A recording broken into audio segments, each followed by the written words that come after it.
If you see them wearing their clothes inside out, you'd say, that's a silly baby, instead of saying, oh, that's a beautiful baby. And she even said that they would put black coal or something on their faces so that they would look ugly. And people would say, what an ugly baby, as opposed to what a beautiful baby. What they used to do is they used to calm irritated babies in Tripoli with opium.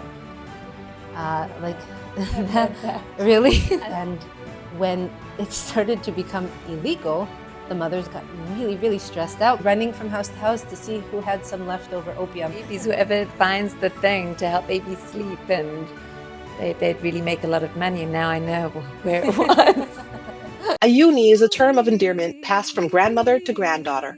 These are the stories of our Middle Eastern and North African Jewish grandmothers. Hi, I'm Drora Rusi, an American-born Hungarian Jew married to an Israeli-born Yemenite Jew. Hi, I'm Dalya Arusi-Tiveroli, and my kids are represented by 4 communities: Yemen, Ashkenaz, Libya, and Italy. Hi, I'm Sarah Sassoon, and I'm an Australian-born Iraqi Jew.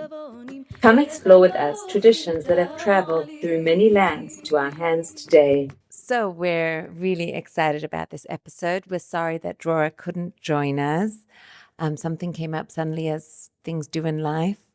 And this episode is the evil eye. The evil eye is an interesting topic. It's mysterious. It is full of taboo. It is a real culture clash as well between the East and the West. So Dalya, what?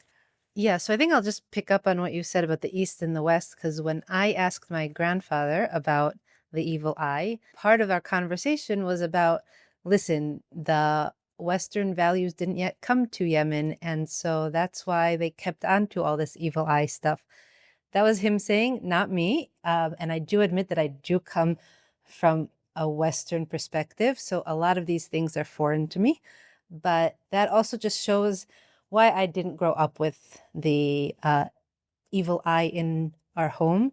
My grandfather's family is what's called Dardaim, Dor De'ah, which they pride themselves on being educated, on being more advanced in their thinking, critical thinking.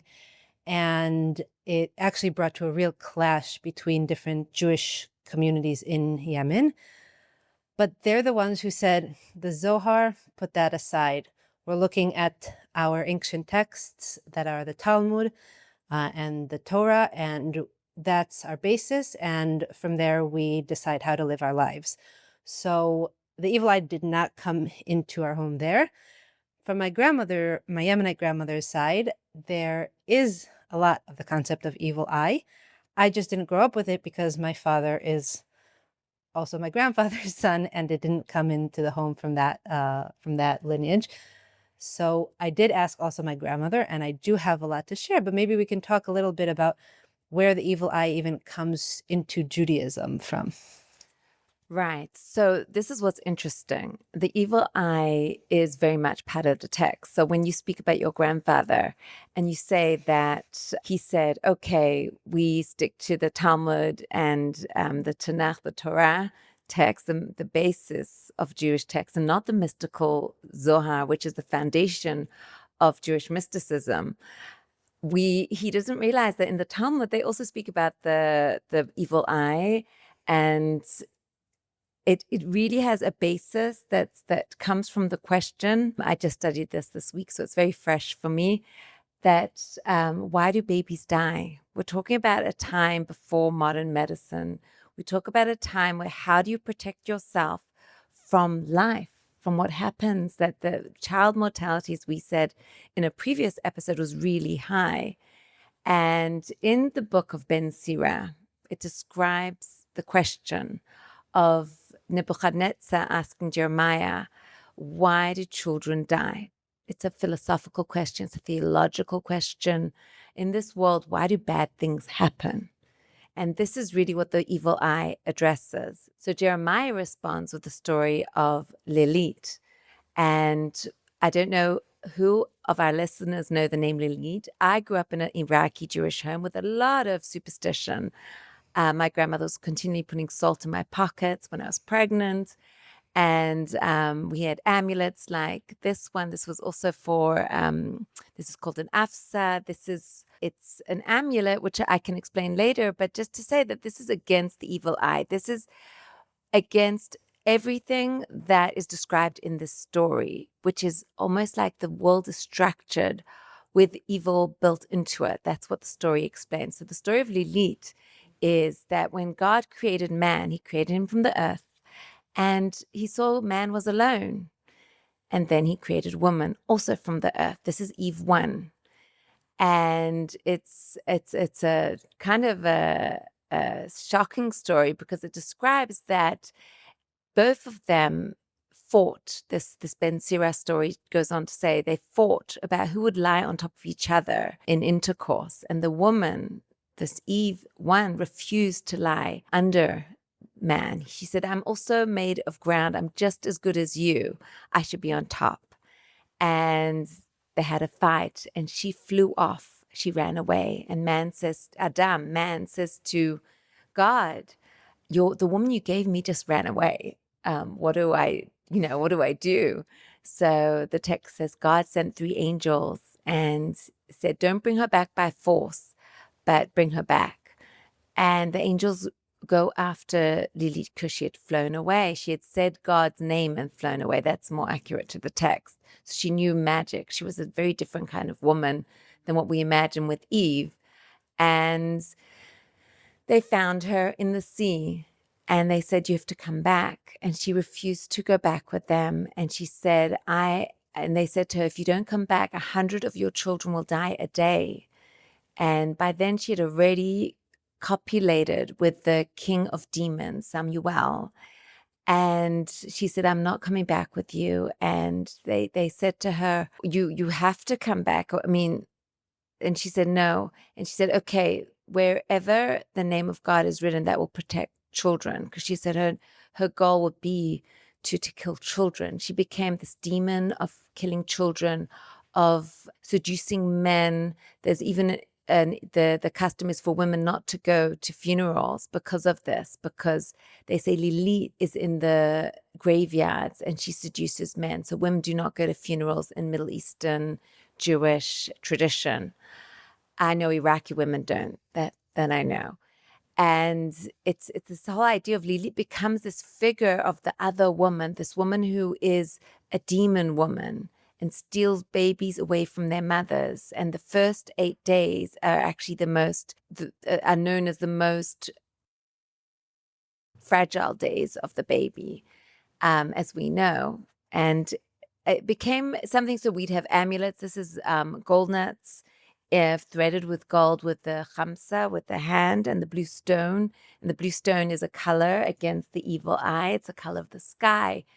And what was woven into these traditions and passed down woman to woman, grandmother to daughter, is to protect against Lilith. And that's why there's amulets. And on the amulets are written the names of these 3 angels that came away from Lilith and said, we have to now protect the world and the children from this evil demon, this woman who is the other kind of woman. And there's so much to talk about that, but let's maybe move on to the traditions that grew from that.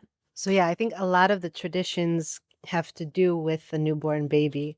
At least that's from what my discussions with my grandparents and with my husband's grandmother, who also told us about the Libyan traditions.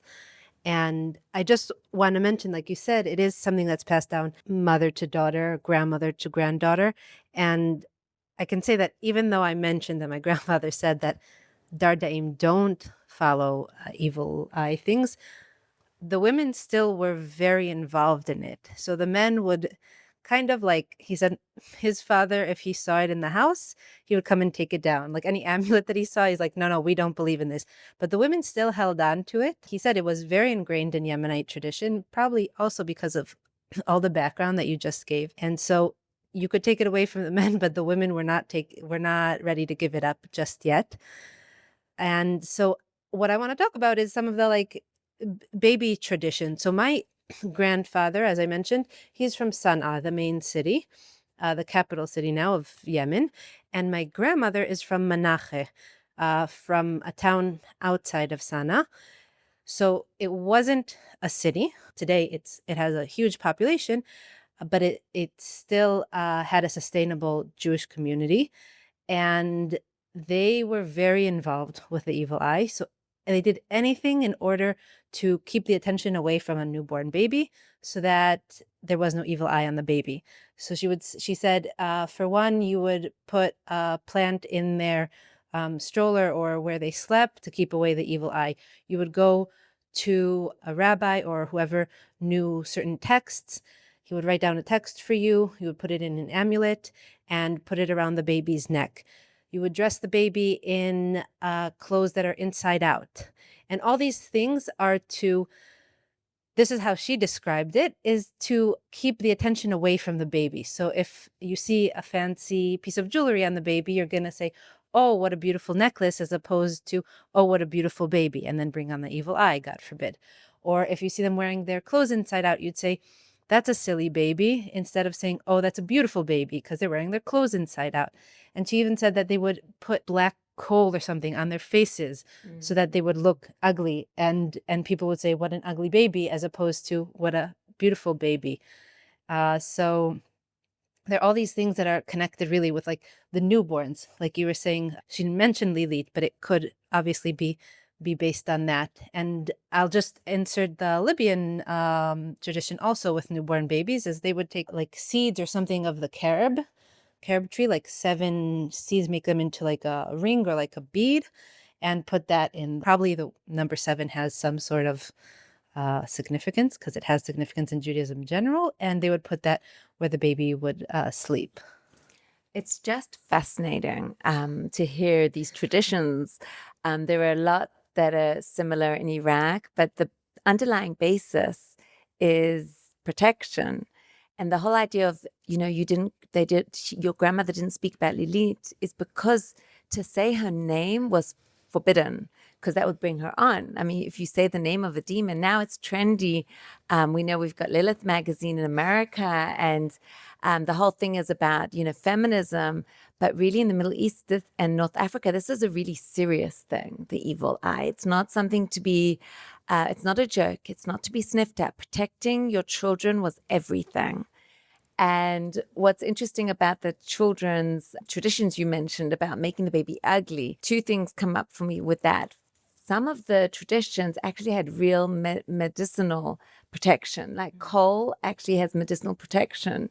Even from ancient times, they used coal under the eyes, and that was actually to protect the eye from eye infection. So it became something about beauty, but it actually also served medicinal purposes. So the afsa, for example, that I have around my neck, which my grandmother gifted me when I had my first son, this is what you pin to the baby as golnut, which is oak nuts.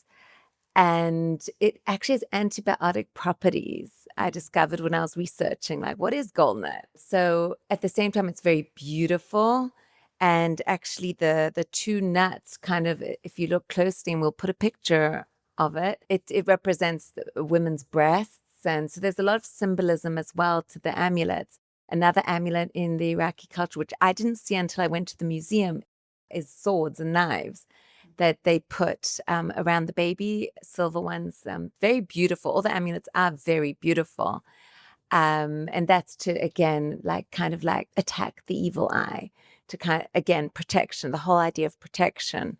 And the idea of not bringing attention to beauty is a big one in the Middle East. And they'll use this also with little girls and women even. Like, you do not say to an Iraqi girl, you are beautiful. There is no way you're allowed to say that, because that would bring on the evil eye. And it's like no parent would even say that. No one boasts about beauty or what they have, because again, that brings on the evil eye. So the evil eye is not just about Lilith in a sense. It also becomes very social. It's social norm about jealousy and people with bad eyes. Like, no, don't hang out with her. She is the evil eye. Or I really feel she's the evil eye on me. It's like this idea of bad energy. Evil eye becomes a symbolism of bad energy. And how do you protect yourself from that? Yeah, so actually that reminds me of a Libyan tradition that I think people still do today, of like you said, in a social setting, if they're talking to somebody who they feel like is putting on the evil eye on you, or someone who seems a little bit off, as they're talking, in you try to insert into the conversation the word five, khamsa, in Arabic, or fish. So, like, you could try to make it natural. Some people don't make it so natural, but the point is to insert it so that whatever they're saying, they could be saying really nice things about your family. Make sure that the evil eye doesn't come onto you. So you're right. It also has something really social about it. And actually, a lot of the things that my grandmother was telling me had to do with social settings that then turned into some disease that the child or the person got because of they're walking in the street and these women are saying, "Oh, what a beautiful child," or things like that. So she said that actually she has a relative who was a beautiful boy, and during the smallpox plague, he got smallpox just like everyone else. And when the plague was over, or when he was cured, their neighbors said, "Oh, how wonderful! The smallpox didn't affect your beauty." And as soon as he came into the home, he started crying uncontrollably, and he didn't want to eat, and he couldn't sleep. And they tried. I can tell you some of the things that they tried to do, because they tried to do that with anyone who's sick, but it didn't work, and he was blind for the rest of his life. So she really holds to this. Like you said, it was just a regular social setting. This wasn't anything out of the ordinary. But like you said, you just don't say somebody is beautiful. So some of the things that they would do are. I will preface it with saying that my grandmother said that you try these things, and if they don't work, it's because God has another plan. So it's not to try and replace God, it's not to go against God. They were very believing people, and they just made an effort. But if it didn't work, then they realized that God has another plan. So with this relative of hers specifically, what they did, she said, was that they collected the strings. You'd send somebody to collect strings from the neighbors, specifically also from the woman who probably said that, strings like from the hems of their outfits. And then you would burn all those strings in the room where he was, and hope that that would like lift with it the evil eye out. In his case, it didn't work. But there were other things that she mentioned also. If there was somebody who was sick, you would send a cup with oil to the chacham that lived nearby, and he would give it some blessing. She didn't know what it was. I don't think anybody knew what it was. And the person who would come with a cup of oil after it was blessed would put his hand over the cup and run with it without interacting with anyone on the way, run with it back to the home, and they would put that oil on the person who was sick and hope that he would be better. And I think the third one also that she said is that they would collect kitniot, like different seeds of legumes or fava beans or corn from the neighbors. They would send like local girls to do it. And anyone who would give them these seeds, they would bless. And anyone who wouldn't give them these seeds, they wouldn't curse, but they would just say, it wouldn't be as good for you to not do this. And then they would collect all of them. They would put them in a pot with water. The mother of the boy who was sick would create a fire to cook the pot with the beans. She would take like some cotton, a cotton ball type of thing, put it in the water, and mark it wherever the boy was sick. Generally, it was somewhere where there would be like a sore or like a scab or things like that. And she would wipe it, and then she would toss the cotton, because you can't double dip, because then the evil eye from that cotton would get into the pot. And you do that a couple of times, and then after that you would feed whatever that dish became to the girls who collected it. And so that, she said, even was done to her, because she got the evil eye from the helper at home, who people had warned her mother about, but her mother didn't want to insult the helper. So she got it around her chin, And that's what they did. They dabbed it with liquid from that collection. And it worked? It worked, at least. I mean, she said that was done when she was 3, and she doesn't have those sores anymore. So I don't know if it took a while, but it didn't last until now. Wow, I think there really are so many stories from across these communities, similar ones. My grandfather also says that he had a sister who was, I think, 10 or 12 almost, and the neighbor came over and she answered the door. Her name was Latifa, and she was very beautiful. And he said to her, the neighbor, he said to her, "Wow, you're beautiful," or "You have a beautiful dress on," something. And she fell sick and she died. And my grandfather describes being that was the evil eye, the ayin hara. He says that in his memoir. And he writes how depressed he was after and how it affected him. So the whole idea of evil eye, and he was an educated man. His father was a doctor. So it was very much just part of the culture, which someone from the West would find very, very strange. And yet if you grow up with it. So I grew up in a home where we were taught to be very careful what we said. And also we knew that there were healing herbs, like myrtle was a herb of blessing. Rue, which is called zab, was a herb to take away the evil eye. So they'd have rue everywhere in Iraqi Jewish homes. So that there are these symbols of the evil eye everywhere, even if we don't talk about it so much. And there's always the warning, no, be careful of the evil eye. And then the opposite of that is to have an ayin tov. And that's very much what we're brought up to do, to be the person with the ayin tov, to look for the good and bring good energy. So that's the other side of it. What is interesting to discuss as well is how, with the modernity coming to Baghdad, for instance, I know the shops of healing with all the herbs and all the things for ayin hara, they had to shut down eventually because they lost business with the advent of antibiotics. The ways of superstition did become a lot less popular, but as you say, the women continued it. And one of the things that it reminds me of is a tradition I don't know how many of our listeners have heard about. I didn't know about it until I began researching, and I realized even in Israel today, they're still doing it.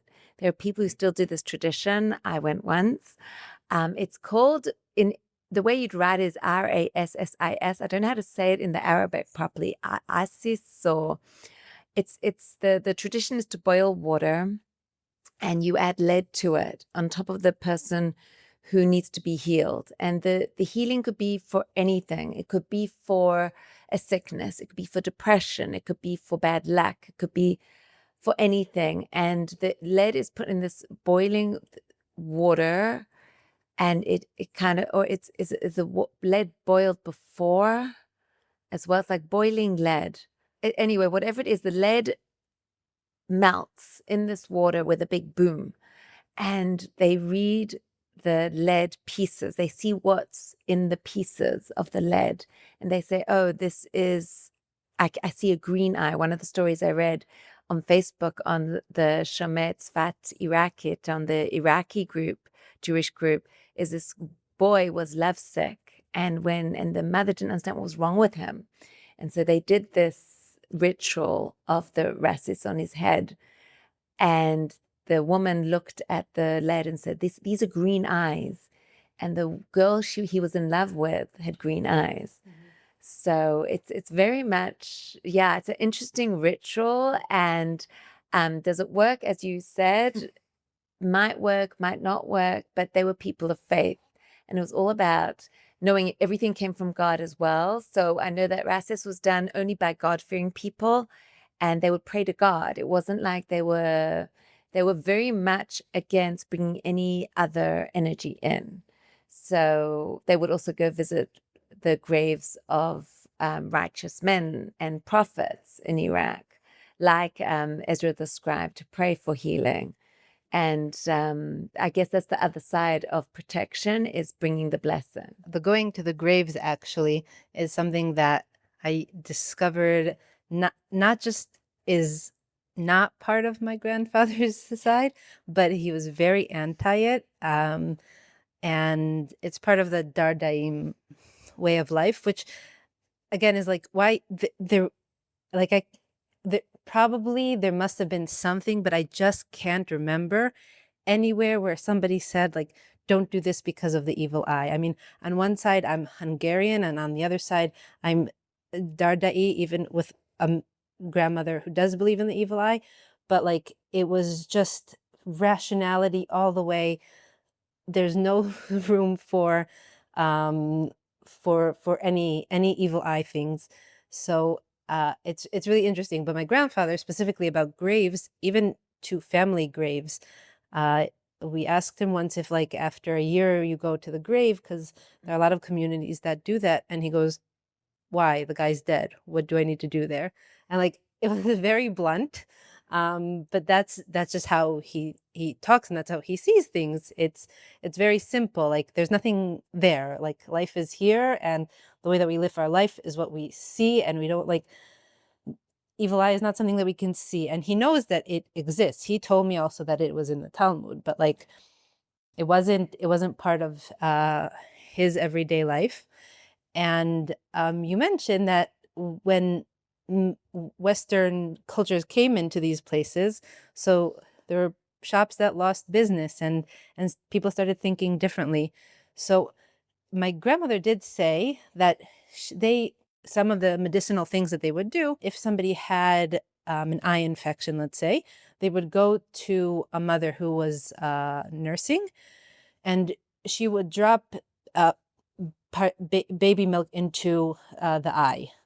But she said that because her father was a merchant, and he would go to Aden, to the port in Aden, and he would get all these Western things from there. She said that in the last years that they were there, they would use eye drops that they like got from the West. So she didn't really explain how that like transfer, like from going from breast milk to eye drops happened, or how people felt about it, but she did mention it. And something that this actually my husband's grandmother didn't mention, but I in my research from a Libyan newspaper, I read that what they used to do is they used to calm irritated babies in Tripoli with opium.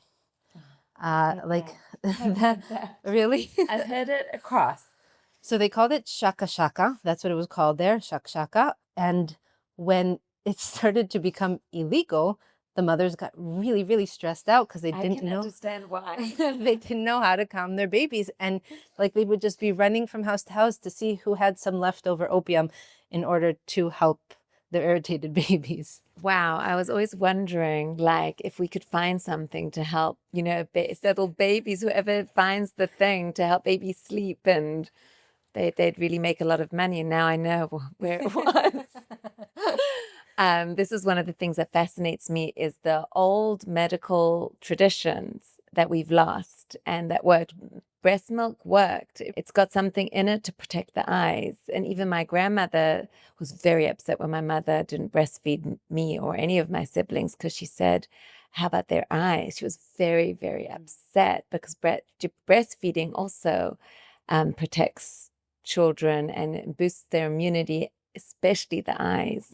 And it's interesting because I breastfed all my boys, and both me and my husband wore glasses. Well, I did laser, so you can't see it, but we both had glasses, and none of my boys need glasses. So I attribute it to my grandmother, my grandmother's wisdom. And another thing is that what's interesting about the evil eye and being a rationalist, it's true. I was speaking to my neighbor Shulamit, and I asked her, one of the parts of my research is asking everyone, do you believe in the evil eye? And Shulamit said, no, she doesn't believe in the evil eye. My 86-year-old Mosul Iraqi neighbor does not believe in the evil eye. How's that possible? I asked her. You're Iraqi. And she said, no, my father came from a family that didn't believe in the evil eye. When my mother got married into the family, the grandfather said to her, do not bring your superstitions into this house. It is not happening. So he was a rationalist. And this grandfather was actually a herbalist and invented the antibiotic at the time for circumcisions. He invented a paste that protected the circumcision. Wow. So, and it was like this kind of antibiotic herbal concoction. She said it was famous. It was like really Yeah, really interesting story there. But at the same time, we can't escape that the evil eye was very much part of even the Siddur. And how do I even know this? Because I ask everyone, do they believe in the evil eye, including my secular Iraqi friend at the coffee shop. So she was born in Israel, but her parents are from Iraq. And I asked her, and she said, to my surprise, she said, yes, she does believe in the evil eye. And she explained why. She said that she was going through a very bad time and it was Yom Kippur. And she opened the Machzor, which is the prayer book for the Day of Atonement, to find some help. And the page she opened it to was the page where there's a prayer against the evil eye. And she felt that was her sister-in-laws, actually, who gave her the evil eye and was giving her trouble in her life. So she really believed in it. And I thought, wow, I didn't even know such a prayer exists. So if there's a prayer against the evil eye within the prayer book, what does that say about the rabbis and their belief? And in the Babylonian Talmud, it does speak about the evil eye very much, and to how to protect yourself, and that children are especially vulnerable. Yeah, and I thought your story with Shulamit about not believing the evil eye was going to go a little differently, because when my husband asked his grandmother about the evil eye, she said, well, we don't have so much about the evil eye, but we do this, this, and this. And like, she didn't attribute it to the evil eye, but there are things that they just do that are, I don't know if they're superstitions, I don't know what you want to call them. So like, one example is if you're sweeping the home at night, you don't pick up what you've swept until the morning. So like, the dirt will stay in a pile on the floor until the morning. You don't do it at night. It might be something about the night and omens, about spirits. I don't know, but they don't do that. Or like, if you're cutting your nails, you don't throw it in the garbage. You don't throw the nails that you've cut in the garbage. You flush them down the toilet, because you have to get rid of them completely from the home.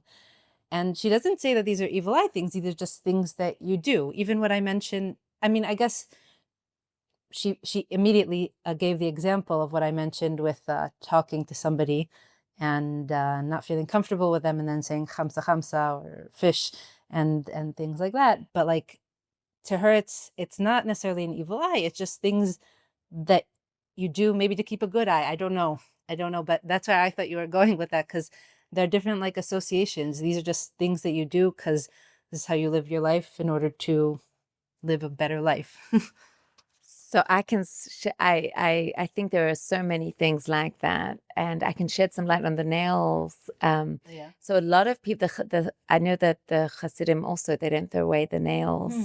You have to also, I think it's from the Talmud even, though. I don't know. But one of the things I have, flush it down the Talmud and I know they would have down the toilet. they wouldn't have. It was very important not to just leave nail clippings anywhere. They dispose of it with responsibility. And it's so interesting why. And I still don't know exactly, like it holds klipa. They said klipa is like an energy that's not good, or that's from the body. But one of the things I heard about the nails, which is so beautiful to imagine, is that when Adam and Eve were created, their clothes, they were almost like see-through, like their flesh was like the nails that you could see through the body. It was like this ore, like light, or as in light. And the nail is where the only part of our body where we can kind of see under. I just thought that was so beautiful. And I wondered if that's why we also are careful with the nails when we cut them, because it's part of us. So it requires care and not just to be scattered anywhere. But that's my supposition. I have nothing to back it up. But I think that's the point, even the story that I bring now about the nails, that everything has a story maybe. And it requires us to look a little bit deeper and to take care of our world a little bit more. So I really respect rationalists, but what I do love about the superstitions is that it makes us more aware of our everyday and more careful. And with babies, like I know when my babies were newborns, my father said to me, don't take them out the house. You don't take them out the house for 6 weeks. He was like very, very like, you have to protect. So yeah, and it's interesting, I guess, to learn what we choose to keep and share it with the future generations, and which we say, no, we don't need. Like I love myrtle, and I bought myself a myrtle tree, and we use it for Havdalah, the smelling of the myrtle, and it's a wonderful tree and herb to keep around. I don't know if myrtle's a herb actually. How would you say it? Like it's a wonderful smell anyway. Yeah. And I also have rue. I also bought rue against the evil eye and planted it in my garden. So, Well, I guess maybe we can also talk, because we discussed this a little bit, and then I asked my grandmother. There are some things that I think people still do to this day that are also shared between communities. So the Libyans do it. Apparently the Yemenites do it, and you said the Iraqis do it too. When somebody goes out on a journey and they're stepping out of the doorway, you sprinkle some water on them. And I think that's fascinating that Libyans, Yemenites, and Iraqis, which like cover a large portion of the Middle East and North Africa, all do the same thing. So I did research a bit into the pouring of the water. I think it has ancient roots, like Assyrian roots, even like really, really ancient roots. And that's why you find it across this vast range of communities. And the Muslims also do it. And it means it's to give blessing. When a person leaves it, they should come back. And this is something that actually I think about with a lot of sadness, because I think of when my grandparents left their home in Iraq, did they sprinkle water? Or did someone sprinkle water after them?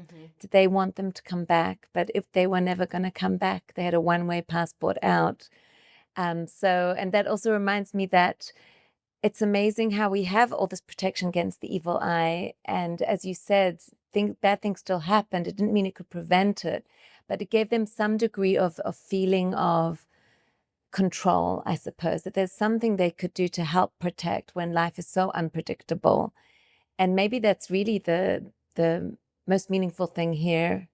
There are prayers you can say to help protect yourself. When you feel someone is giving you an evil eye, you can protect yourself. When you feel someone's jealous of you, you can protect yourself. And when you have a small baby, know that you're not alone. God is with you. And here are some things you can do to help protect this precious baby. And then the real question is, when it doesn't work, what happens then? And that's when the community comes together. And I guess that's the ritual of holding what we lose, which is, I think, the Middle Eastern communities. I know my grandmother was very good at that as well. They know how to hold grief. It was very much this ability to hold light and dark together. Yeah, and I think even if you look at it today, like you said, we're looking for control. So medicine is a way, like it. We might believe that it has more control than some of these evil eye traditions, but it is our way of saying, okay, what can we control in this moment, even if we do believe that everything that happens God has a hand in. So I think that's one way to look at it, at least for rationalists like me, is that there are different methods of finding control in a lot of uncontrollables, and it's our way of holding on to people or to things that we want, and like you said, it's a way to give meaning to different things in our lives and not just live it, but to have these customs of doing little things that you could say are for the evil eye, not for the evil eye, but like we're doing things with meaning. So that could be a way to look at it, at least for a rationalist. Well, it's a lot more colorful. It's colorful and it's full of sense, and it's full of community as well, like rasis, that ritual against the evil eye with the lead, you can't do by yourself. It's done with another person. A lot of these rituals are done with other people. So again, that idea that ritual brings community together. And when it comes against fighting forces of darkness, being in community is what counts. Right. And our grandmothers had that. And maybe that's something we need to look at more and just bring more beauty and cover our children in beautiful jewelry and know that we're continuing a tradition that isn't easy to explain or put into words, but holds a lot of power. Yeah, and I'll maybe end with this also, is saying that some of it does exist today in the community, because at least in religious communities, if somebody is sick, then you ask people that you know to say Tehillim, to say psalms for them. And yes, my grandfather did reject that also as for something for Dardaim. It doesn't, he said Tehillim and Zohar, those were out. But I think that is one way that community, even if you're not doing some of these rituals, community coming together to help someone. And I know in Israel they give the mother the little prayer card to put in the baby's pram. I don't know if you got one, but I know I was given in South Africa by my father. He said, you have to put this in the baby's pram. And I hear that people are given it here in Israel as protection for the baby. And the page is a prayer. It's like an amulet with the angels' names. And that's an easy one that people have, and people hang it on their walls, these prayers, again, as protection. We've got all these signs of protection without even really understanding why they're there. And they're very beautiful. So they've also become art. So I think this was a great episode also just because we come from very different perspectives and also from different traditions, but also similar traditions that I didn't even know about. And it was cool to like go search for it because it wasn't in my everyday life. And I think that there's something, like you said, in the community, in the ritual, and like we said in our previous episode, in the hand to hand of we see what they did and we try and adapt it to our lives today and see what we keep and see what we decide maybe is from a different time. And what we'd really love if you have any evil eye stories. Now, there was also Ashkenazi traditions against the evil eye. We're very curious to hear because as we each tell our stories, we can see what's different and also what's similar. And we unpack the puzzle of what the evil eye meant in the Jewish world, grandmother to daughter, grandmother to children. So we really look forward to hearing your stories too. Thank you. Thank you for listening. Ayuni, Voices of Our Jewish Grandmothers, is brought to you by Jewish Unity Through Diversity in partnership with Sarah Sassoon. Our executive directors are Drora Arusi, Sarah Sassoon, and Dalya Arusi Diveroli. Our theme music is by Oshrat Chaim. Please rate and review this episode wherever you're listening to the podcast, and don't forget you can also watch on YouTube. And let us remind you that these stories live on when we share them. So please share your stories with us of women who held together families and communities throughout the ages in different lands. Email us at ayunivoices@gmail.com and we might feature your story on the next episode. Stay tuned.